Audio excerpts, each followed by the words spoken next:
Medusa. Victim or monster?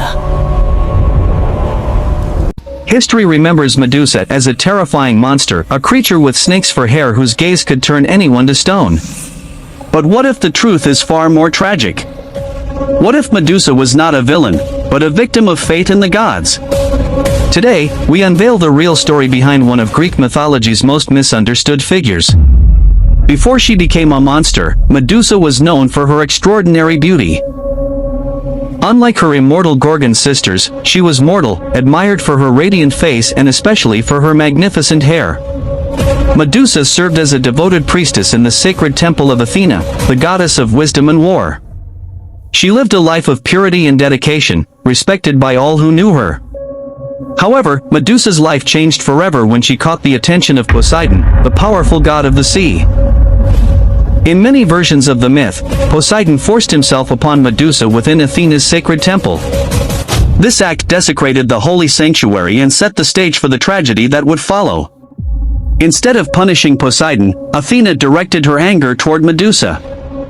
Feeling that her temple had been defiled, the goddess transformed the once beautiful priestess into a terrifying creature.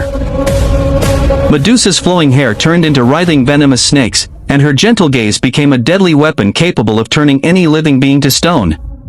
It was a punishment that condemned her to a life of isolation and fear. Banished from society, Medusa was forced to live in a remote and desolate land. Surrounded by the stone statues of those who dared to approach her, she became a symbol of terror. Yet beneath the monstrous exterior remained the tragic soul of a woman who had once been innocent and admired. Her story is not just one of horror, but of injustice and suffering.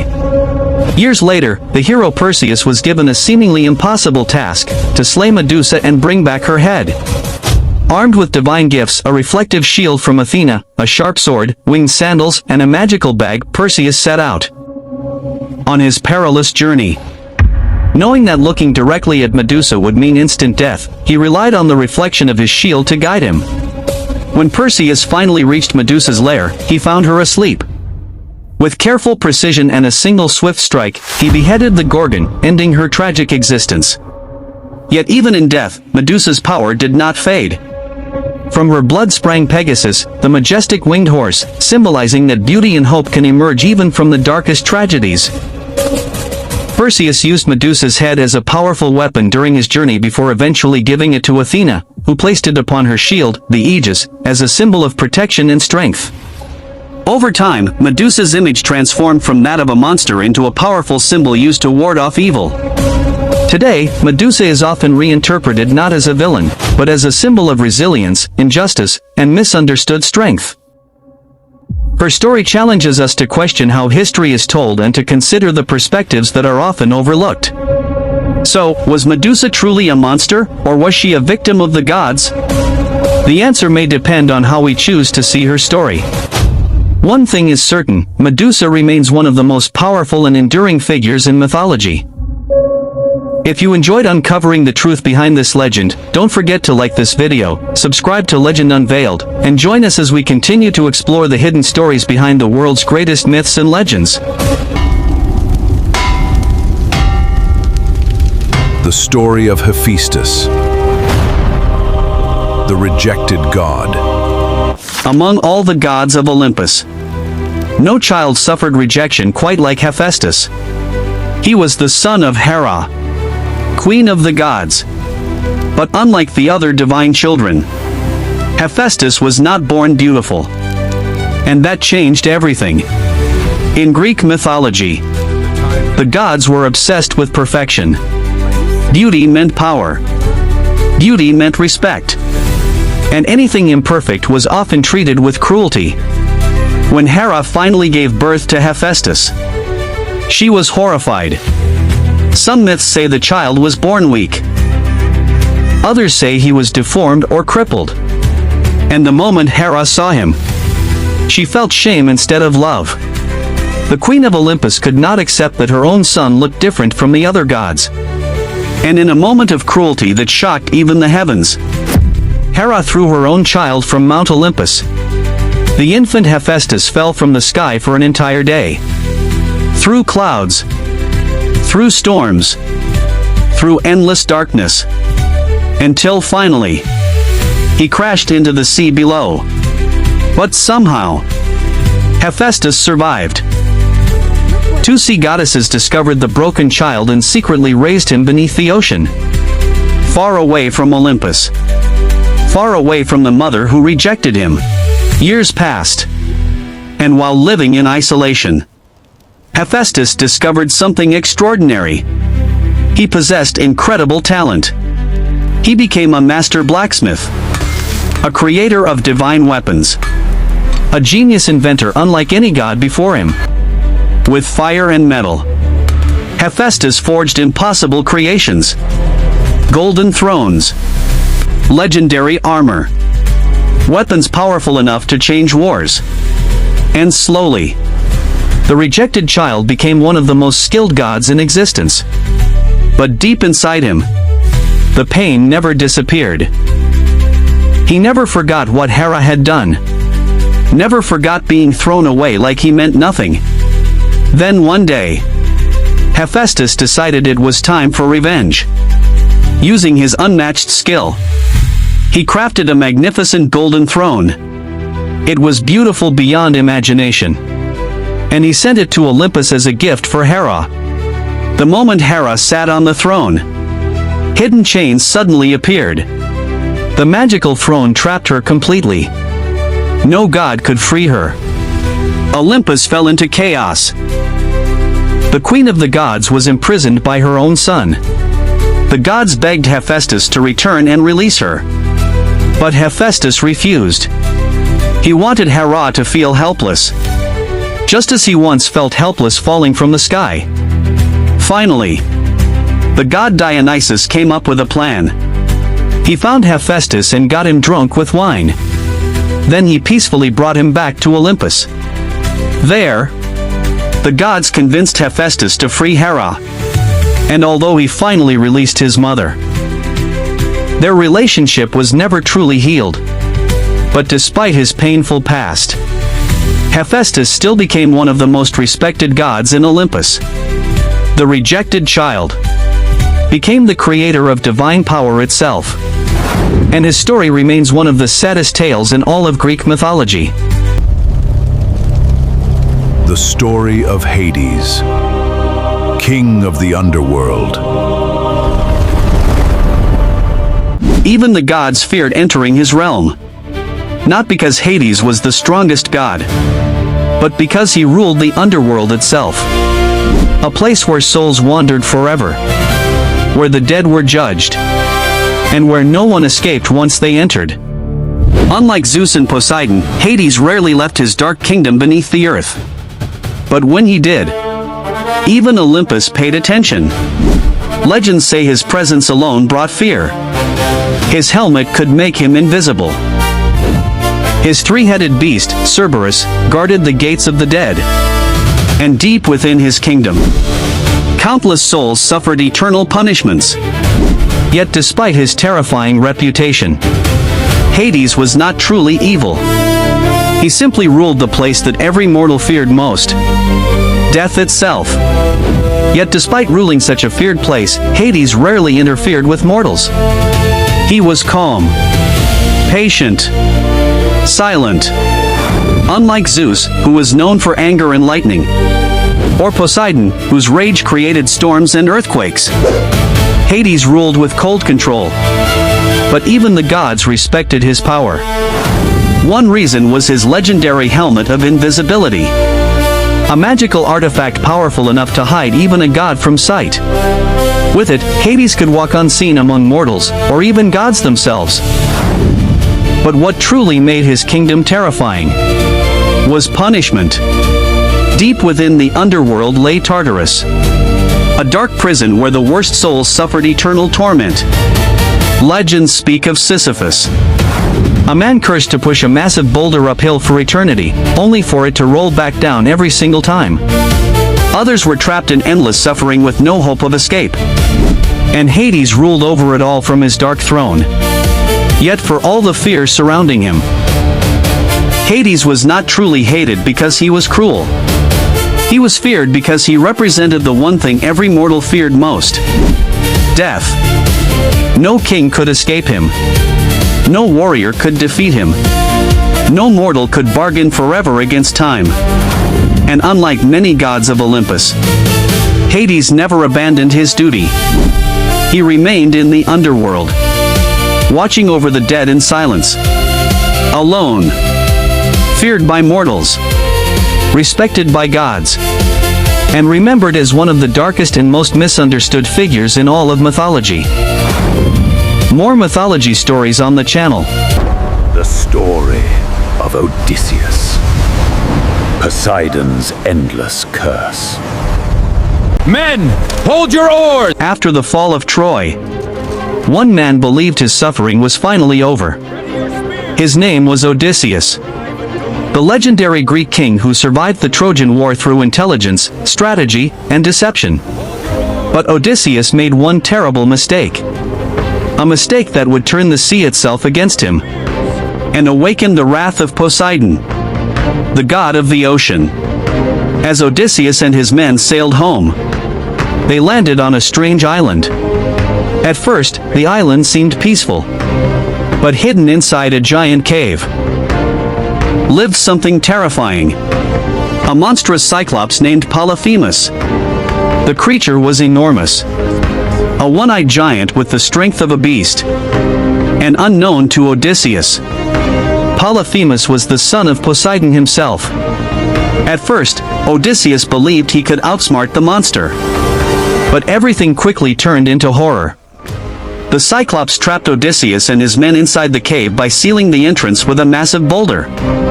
Then, one by one, the giant began devouring Odysseus's crew alive. The cave filled with screams, blood, and terror. Odysseus knew they would all die if he did nothing, so he created a dangerous plan. First, he offered the Cyclops strong wine. The giant drank heavily until he became drunk and weak. Then Odysseus and his remaining men sharpened a massive wooden stake in the fire. And while Polyphemus slept, they drove the burning weapon directly into his single eye. The monster screamed so loudly that the island itself seemed to shake. Blinded and furious, Polyphemus searched wildly for the escaping Greeks. But Odysseus tricked him again. His men escaped hidden beneath sheep as the Cyclops guarded the cave entrance. Finally, Odysseus escaped to his ship. And that should have been the end. But Odysseus let his pride take control.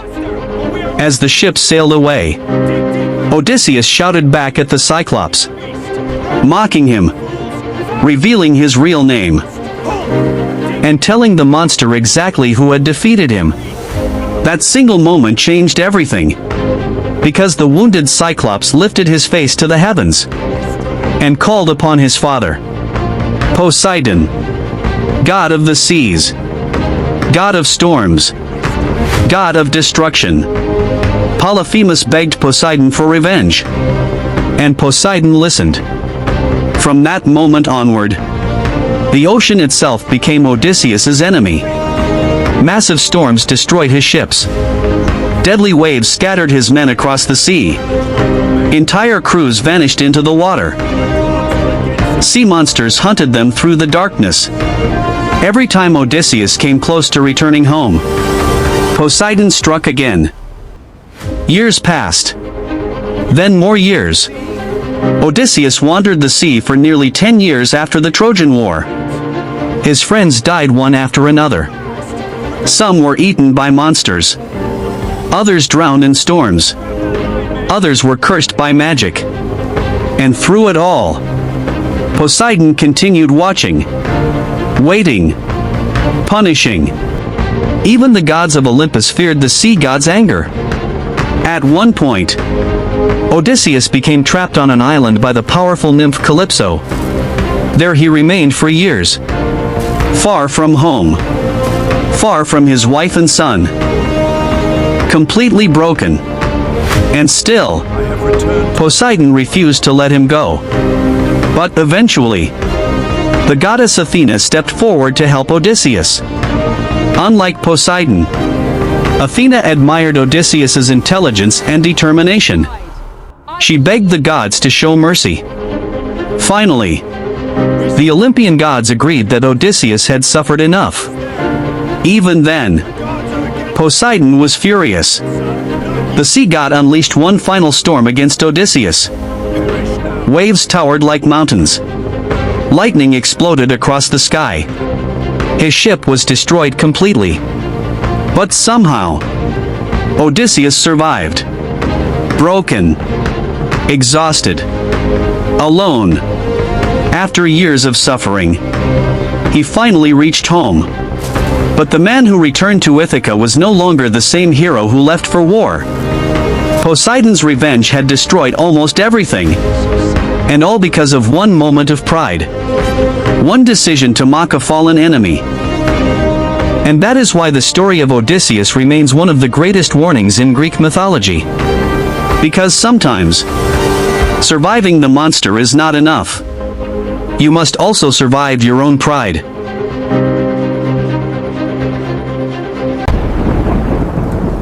The story of Cronus, the Titan who devoured his children.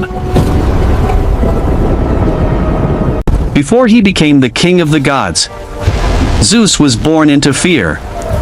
His father, Cronus, ruled the world with absolute power. But there was a prophecy. One of his children would overthrow him. Terrified, Cronus did the unthinkable. He swallowed his own children, one by one. Hestia, Demeter, Hera, Hades, Poseidon. None escaped. Until Zeus. The moment he was born, his mother hid him away. Far from Cronus' reach. Zeus grew up in secret, waiting, learning, preparing. And when the time came, he returned. Not as a child, but as a challenger. Zeus tricked Cronus into releasing his swallowed siblings. One by one, they emerged. Alive. And together, they formed a force powerful enough to shake the universe. Then came the war. A war between gods and titans. The sky burned. The earth trembled. Lightning clashed against Ra, ancient power. Zeus led the charge. His lightning tearing through the battlefield. After years of chaos, the titans fell. Cronus was defeated. And Zeus rose. Not just as a survivor, but as the king of the gods. But even as he took the throne of Olympus, one question remained. Was this the end of the war? Or just the beginning? The story of Zeus, the god who swallowed his pregnant wife. Long before Zeus became king of the gods, he watched his father destroy his own family. The Titan Cronus feared a prophecy that one of his children would overthrow him. And because of that fear, he swallowed them, one by one. But Zeus escaped. And years later, the prophecy came true. Zeus defeated Cronus and became ruler of Olympus. The age of the Titans ended. And for a while, peace returned to the heavens. But destiny was not finished with Zeus, because another prophecy soon appeared. One even more terrifying. It warned that one day, one of Zeus's own children would overthrow him. The same fate that destroyed Cronus was now coming for Zeus. And the prophecy named someone dangerous. A goddess known for wisdom and intelligence. Metis. The prophecy claimed that Metis would give birth to a child powerful enough to surpass Zeus himself. At first, Zeus ignored the prophecy. But fear slowly began to consume him. Every time he looked at Metis, he remembered Cronus. He remembered the terror, the betrayal, the fall of the Titans. And deep inside, Zeus feared becoming weak. Then one day, Metis became pregnant. And Zeus made a horrifying decision. He tricked Metis into transforming herself into a tiny form. And the moment she did, Zeus swallowed her whole. Just like Cronus once swallowed his children. The god who once hated his father had now become exactly like him. But destiny could not be stopped. Because even inside Zeus, Metis survived. And as time passed, Zeus started hearing strange sounds inside his head. Whispers. Pain. The agony became unbearable. Finally, Hephaestus split open Zeus's skull with a mighty strike. And from his head emerged Athena, fully grown and wearing golden armor. In the end, the prophecy still came true. Because in Greek mythology, not even Zeus could escape fate. The story of Anubis, guardian of the dead. In ancient Egypt, death was not seen as the end, but the beginning of a journey. According to ancient Egyptian beliefs, every person who died would enter a new world, a place where their soul would be judged. At the center of this belief was a powerful figure known as Anubis. Anubis was one of the most important gods in ancient Egyptian mythology. He was often depicted as a man with the head of a jackal, a creature associated with cemeteries and the desert. Because of this, Anubis became closely linked with death, burial, and the protection of the dead. The ancient Egyptians believed that Anubis watched over graves and guided souls into the afterlife. But his most important role was something far more serious. He was the judge. After a person died, their soul was believed to travel to a place known as the Hall of Judgment. This was not a peaceful place. It was a place of truth, where nothing could be hidden. Here, Anubis would prepare for the most important test of all, the weighing of the heart. According to Egyptian mythology, the heart was not just an organ, it was the center of a person's thoughts, actions, and truth.